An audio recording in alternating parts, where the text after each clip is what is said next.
비트코인, 이더리움은 신고가 얘기가 나오는데 리플은 여전히 올라갈 듯 말 듯 사람만 지치게 만들고 있죠. 그런데 지금 트럼프 재선, 피격, 글로벌 폭락까지 맞춘 예언가가 딱 한 코인의 이름만 반복해서 말하고 있습니다. 그것은 바로 리플. 지금부터 하는 이야기는 단순히 리플이 좋다더라 하는 얘기가 아닙니다. 트럼프 재선, 피격, 글로벌 폭락까지 한 번에 맞춰버린 예언가가 지금 이 시점에서 딱 한 코인의 이름 바로 리플을 어떻게 이야기하고 있는지, 그리고 그가 말한 리플의 가격, 타이밍, 조건, 이 모든 걸 한 번에 정리해서 말씀드리겠습니다. 그의 이름은 브랜든 빅스. 사람들은 그를 이렇게 부릅니다. 예언가.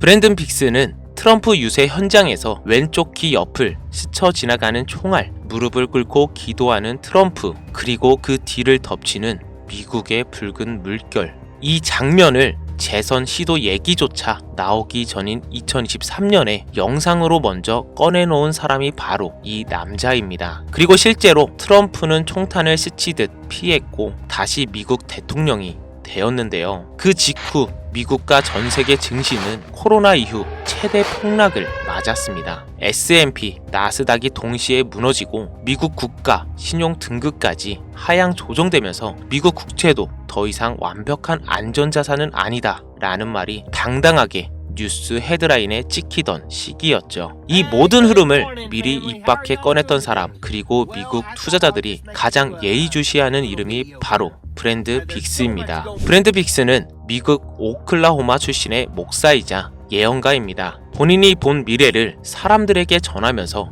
유튜브와 SNS에서 논란과 동시에 엄청난 주목을 받고 있는 인물인데요. 그가 유명해질 수 있었던 가장 큰 이유는 바로 트럼프 때문입니다. 그는 2023년 아직 트럼프의 재선 도전조차 확실하지 않았던 시기에 이렇게 예언했습니다. 트럼프가 강단에서 연설을 할 때 그의 왼쪽 귀 옆으로 총알이 스쳐 지나갈 것이다. 그 총알은 고막을 파열시킬 정도로 머리 옆을 아주 가깝게 지나갈 것이고, 그 후 트럼프가 무릎을 꿇고 예배하는 장면이 보인다. 그리고 미국에는 붉은 물결이 크게 일렁일 것이다. 당시만 해도 트럼프 재선 도전 자체가 안개 속이었기 때문에 이 영상은 큰 관심을 받지 못했습니다. 설마 재선까지 되겠어? 피격이 웬 말이냐? 사람들은 대수롭지 않게 넘겼죠. 그런데 결과는 어떻게 됐습니까? 트럼프는 실제로 총격을 피했고 다시 미국을 이끄는 자리에 올랐습니다. 그 이후 미국과 전 세계 증시는 충격적인 폭락을 경험했는데요.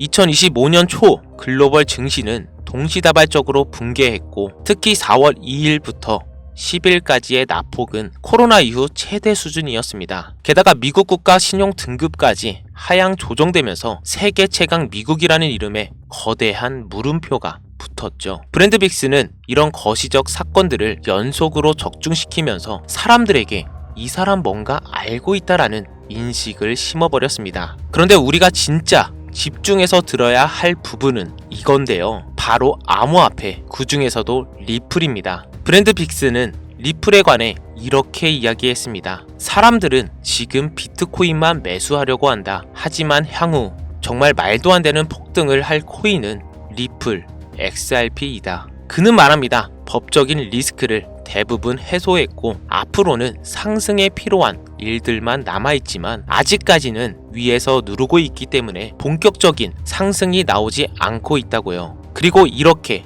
덧붙입니다. 트럼프 행정부는 리플을 작정하고 올릴 것이다. 그들은 이 일을 아주 오랫동안 조용히 꾸준히 준비해왔다. 그의 비전 속에서 리플 옆에는 3000이라는 숫자가 떠 있다고 말했습니다. 이게 3000달러를 의미하는지 3000%를 의미하는지 나도 정확히 모른다. 하지만 분명한 것은 3000 정도의 변화가 리플에서 일어난다는 것이다. 지금 리플은 3달러도채 되지 않은 가격입니다. 그런데 숫자 3000이 달러인지 퍼센트인지는 모르겠지만 어쨌든 이 한 예언만으로도 부의 재배치라는 단어가 전혀 과장이 아닌 그림이 머릿속에 떠오르게 됩니다. 단 한 번의 사이클에서 서민 부자들이 대거 생겨날 수도 있는 수준의 변화, 브랜드빅스는 이걸 그냥 꿈이라고 부르지 않습니다. 조건이 만들어지는 구조라고 부릅니다. 그렇다면 그가 말하는 조건은 무엇일까요? 여기서 핵심 개념이 하나 나오는데, 시간은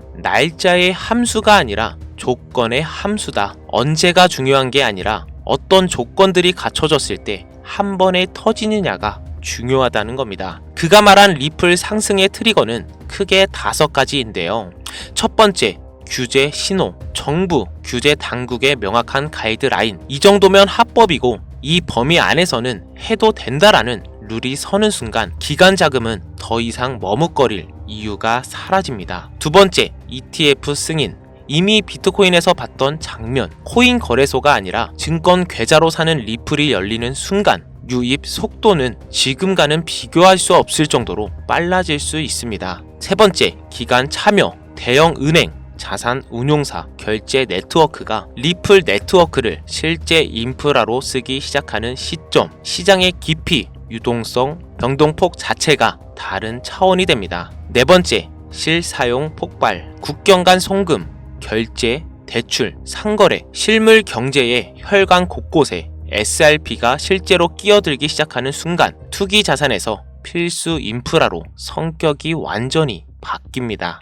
다섯 번째, 내러티브 확산. 사람들 입에서 리플이 떠나지 않고 뉴스 헤드라인에 리플이 도배되고 유튜브, SNS에서 리플 FMO가 폭발하는 단계. 이 5가지가 순서대로 맞물리는 순간 브랜드빅스는 $5 구간은 속도의 시점, $10,000 구간은 규모의 시점이 된다고 말합니다. 숫자의 차이가 아니라 시장 구조 자체가 바뀌는 지점이라는 거죠. 브랜드빅스는 리플을 그냥 하나의 코인으로 보지 않습니다. 그는 리플을 금융 인프라의 레이어라고 정의합니다. 우리가 흔히 이야기하는 송금이 빠르다, 수수료가 싸다라는 건 그냥 결과물일 뿐이고, 진짜 본질은 은행, 정부, 기업들이 함께 쓸 수 있는 새로운 경제 정산 표준, 즉 동가 금융 데이터가 오가는 통신 프로토콜 역할을 맡게 될 자산이라는 겁니다. 여기에 XLM, OXT, ETH 같은 코인들이 각자 결제, 데이터, 스마트 컨트랙트, 고속 처리 기능을 나눠 맡고 이 여러 실린더가 한 개의 거대한 엔진처럼 묶이는 순간 시간은 압축되고 성장 속도는 폭발하게 됩니다. 그는 이 흐름을 두고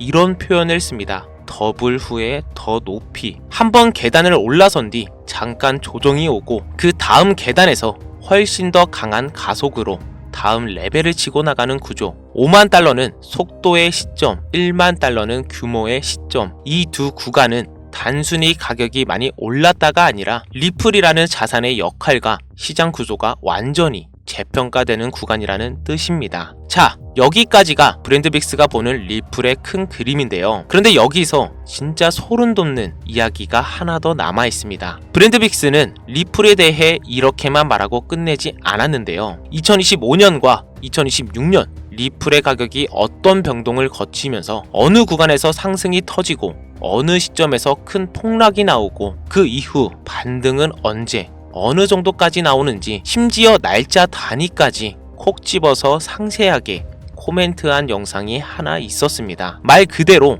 향후 2년치 리플 가격 타임라인을 통째로 까버린 영상이죠. 그런데 이 영상을 만들기 위해 제가 다시 브랜드빅스의 유튜브 채널을 찾아 들어가 보니까 이상하게도 그 영상 하나만 깔끔하게 지어져 있었습니다. 트럼프 재선, 피격, 글로벌 폭락까지 맞춘 사람의 리플 가격 예언 영상이 딱 한 개만 자취를 감춘 건데요. 아마도 너무 많은 사람들이 몰려들고 불필요한 논란이 커지다 보니 브랜드빅스 본인이 해당 영상을 내린 것이 아닌가 추측할 수밖에 없는 상황인데요. 그런데 저는 다행히도 그 영상이 삭제되기 전에 원본을 미리 저장해둔 상태입니다. 그래서 리플이 앞으로 어디에서 첫 번째 큰 상승이 나오고 어느 구간에서 진짜 칼 같은 조정이 들어오고 다시 어느 자리에서 반등이 시작되며 최종적으로 어느 목표 구간까지 열려 있는지 이 흐름을 전부 알고 있습니다. 하지만 이걸 유튜브 영상에서 전부 다 공개해버리면 나중에 큰 문제가 생길 여지가 너무 커지기 때문에 우리 구독자님들 중에서 정말 필요하신 분들께만 보내드리도록 하겠습니다. 화면에 보이시는 번호로 문자를 보내주시면 제가 사칭범인지 아닌지 먼저 검토하고 리플의 모든 것을 보내드리도록 하겠습니다. 문자는 리플이라고 한 단어만 보내주시면 되시고 카카오톡이나 전화 말고 문자로 보내주셔야 검토가 가능하니 꼭 참고해 주시길 바라고요. 당연히 돈은 절대 받지 않습니다. 유료 리딩방 그런 거 전혀 아니니 걱정 마시고요. 그냥 제가 먼저 봐버린 정보를 조용히 나눠드리는 정도라고 생각해 주시면 될 것 같습니다. 자, 오늘 이야기 정말 믿기 힘들 수도 있고 어떻게 보면 너무 과격하게 들릴 수도 있습니다. 하지만 이 시점에서 굳이 리플이라는 이름을 반복해서 언급하고 있다는 사실, 이건 투자자 입장에서 한 번쯤은 진지하게 생각해볼 만한 신호라고 보고요. 이번 사이클만큼은 정말 한번 제대로 준비해 보셨으면 좋겠습니다. 자, 그럼 이제 영상 마무리하고 지금까지 2%였습니다. 감사합니다.